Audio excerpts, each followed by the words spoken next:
Hey guys, want to welcome everyone back to Texas Silver. Also, if you're here for the first time, welcome to the channel. Hope you like the content that I put out and would consider subscribing to the channel. Also, I appreciate all the likes and individuals that share these videos with your friends, family on social media, and then comment below. Speaking of comments, I want to address that. I appreciate all the kind comments that I got. I know I was slacking on videos for, I guess it was 2 months, and I appreciate everyone supporting me on that and understanding that I've just been really busy and I think I kind of just got out of the groove, but I'm glad to be back. I'm going to try and at least do one a week. Don't hold me to that, but also I think my schedule at work had changed. I'm back to a more regular schedule, which is going to help. I was just working longer hours and I would come home and I would just be exhausted. So let's get into this real quick. Got some notes that I wrote down. That way it keeps me focusing on track and what I wanted to talk about. But what I've spoke about, at least in my last video, I think the video before that as well, what is very concerning to me is the 10-year yield. Today it jumped up at one point. It was up almost 20 basis points, which is pretty substantial move. And I've been talking about this. My concern with that is if this continues to happen, then it's going to take the bond market's going to crash and it's going to take everything with it. Markets were down as well. I think the Dow Jones was down like 300 points. I don't know where it's at. I'm making this video before the markets have closed, so I'm not exactly sure where they're at. But they were down about 300 points the last time I looked, the Dow Jones. Metals were down as well. So I'm seeing that as a buying opportunity. I really think, before I was concerned, and I'm getting very concerned now. I had a couple comments that said that I looked down, and I don't think it's that. I think I've been sounding the alarm to my friends and my family and on these videos for years now, it seems like. And so now this is all seeming to finally come to fruition, and I guess I knew this was coming, and now it's at our doorsteps and it's getting real. And so I am very concerned of the implications of what it means if all this does actually go down, which it's going to. It's just a matter of when. But I think, it could be within days or weeks if this continues with the bond market doing this. So also I want to remind y'all, obviously I'm not a financial planner or a financial advisor. So anything I talk about on this channel financially, it's not financial advice. It's just what I'm doing, what my opinions are, and what I would tell any friend or family of mine, what I would advise them to do. So just make sure you do your own due diligence, you do your own research, and just back up anything or verify whatever I put out in this video. That way, you do your own research and you're not just going off of what I say.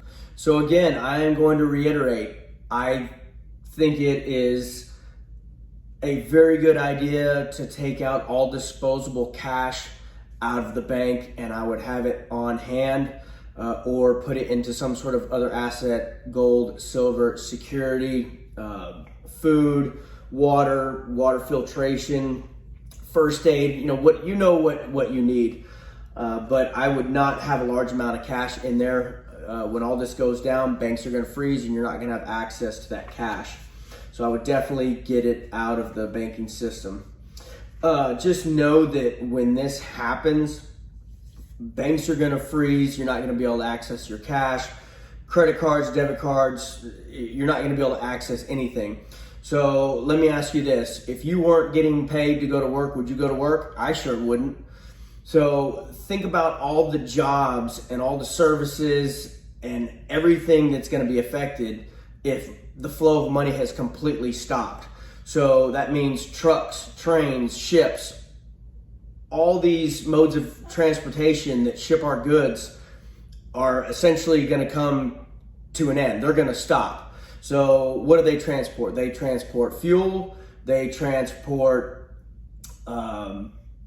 food, they transport, you know, all sorts of stuff that we use on a daily basis. And you think we have supply chain issues now? No, just wait. So just know that if you don't get these items now, when all this goes down, you're not going to get it. It's not going to be on the shelves. The shelves are going to be cleaned out in 24 to 48 hours. And then that's when the real fun begins. That being said, make sure you're surrounding yourself with solid people. If someone is in your life and they're not, I'm not saying that you need to have people in your life to benefit from them being in your life, but if they don't bring something to the table, or even worse, if they're taking from you, if they're a burden, you might want to look at ending that relationship. If they're family, you got a tough decision to make. But just be careful who you surround yourself with, because when all this goes down, that's really, you know, obviously besides God, that's all we're going to have is each other. So just make sure you're surrounding yourself with solid people. And you know, that's another thing. I always try and surround myself with people that I feel are more successful than me, that are smarter than me, because I want them to pull me up. So if you're the smartest person or the most successful person in your circle, you may want to look for a new circle. So you definitely don't want to be the most well off in your circle. You're probably going to be pulled down by everyone else. Last video I talked about a first aid kit, and I didn't mention this, and I wanted to reiterate this. I made that first aid kit because I wanted it for, you know, SHTF, you know, whatever. But also on top of that, I take it with me whenever I travel. If I go out, you know, on the boat and I'm surfing, I take that with me, because if someone gets hurt, you know, I've got tourniquets on there, you know, whatever. If, you know, someone gets hit by a prop, you know, I'd rather have that stuff and be able to use it. So my point with this is, a lot of this stuff that you spend money on, I know people might struggle with, oh, this is a lot of money. I'm putting money into all these things and I'm never going to use it. Well, a lot of the stuff you can use. A lot of your survival stuff you can take camping. You know, my security stuff, I can go hog hunting, or, you know, I've got other uses for it. I enjoy my security. I enjoy training with my security. So just know that a lot of this stuff you buy can be used. It's not just, okay, I'm going to put it up in a closet and I'm never going to use this stuff ever again, possibly. And that's another point. You need to be taking this stuff out. You need to be training. You need to be training with this stuff. You need to become proficient. But so back to the first aid kit, make sure you take that thing with you. You know how to use the stuff that's in it. You know, obviously, you know, there's some advanced stuff that, you know, only a paramedic or whatever would know for me. But obviously I know how to use a tourniquet. I know how to pack wounds. I know how to, you know, stabilize someone for, you know, in shock, if they're going to shock, you know, stuff like that. So you might want to look into a basic first aid class. That way you can learn how to do basic first aid. In the questions, no, scratch that. No, yes, sorry, this was a comment. So there was an individual, a female, that asked about, I guess she's a single mom, was asking about security. And I have to be really careful about what I talk about security-wise, or they'll demonetize the channel, they'll shadow ban it, they'll just, it's just not good. So unfortunately, I'm not going to be able to talk about specifics, but in the description down below, I have my email address. And if you have a specific question, email me. If you don't want it in the bottom of the comments, email me and I will be able to probably elaborate on whatever that is. So if you have a specific security question, I should be able to answer that. If not, definitely be able to point you in the direction you need to look. I appreciate that question, but unfortunately I'm not going to answer it on this video. But what that does bring me to is I have some Rumble videos. I have a Rumble account, and I had a question about that as well. I plan to continue those videos. It just got brutally hot, and it's just miserable shooting when it's hot, but on top of that, trying to make a video. And so I put an end to those for now. I plan to finish those out. But if you had any security questions, your questions may be on those videos. I have a link to one of the videos, and if you find that one, you should be able to find the other one. I think I have 3 or 4 on there, but I do plan to add to those. I guess the last thing, tourniquet. If you don't have any type of first aid kit, at least at a minimum, have a way to stop bleeding, which is going to be like your gauze and pressure dressings, and most important, a tourniquet. Now, the deal with the tourniquet is you don't want to immediately go to the tourniquet unless you obviously see a wound that, like, you know that needs to be stopped with a tourniquet. But there's actually levels that you want to go to try. Tourniquet's your last resort. So, you know, you want to start with direct pressure. If that doesn't work, then you want to look at elevating that limb or wherever the wound is to try and slow down, you know, the bleeding. If that doesn't work, then you want to look into pressure points, okay?